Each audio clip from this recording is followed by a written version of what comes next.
Collection king doctor మంచు మోహన్ బాబు మరోసారి stage పై తన కోపాన్ని ప్రదర్శించాడు. ఈ కోపానికి ఆయన కారణాన్ని కూడా వివరించాడు. గంటా శ్రీనివాసరావు తనయుడు గంటా రవి హీరోగా జయదేవ్ సినిమా రూపొందిన సంగతి మనందరికీ తెలిసిందే. మరి ఈ సినిమా ప్రీ రిలీజ్ వేడుక ఘనంగా జరిగింది. ఈ వేడుకకు ఇండస్ట్రీకి చెందిన సినీ ప్రముఖులు, మెగాస్టార్ చిరంజీవి, మోహన్ బాబు, సుబ్బిరామిరెడ్డి తదితరులు హాజరయ్యారు. అలాగే పలువురు రాజకీయ ప్రముఖులు కూడా హాజరయ్యారు.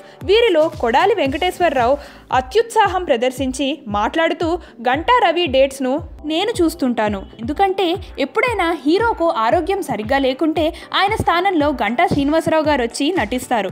ఎందుకంటే ఆయన సెక్స్ సీన్స్ బాగా చేస్తారని భావిస్తున్నానంటూ చెప్పేశాడు. అంటే ఇక్కడ రొమాంటిక్ సీన్స్, సాంగ్స్ అనాల్సింది. దీనిపై మోహన్ బాబు రియాక్ట్ అయ్యాడు. ఏంటయ్యా వెంకటేశ్వరరావు, నువ్వు కొంపలో నిప్పులు పోస్తావు కదయ్యా, కొంపలు కాలుస్తావు కదయ్యా అంటూ కోపాన్ని స్టేజ్ పై ప్రదర్శించాడు.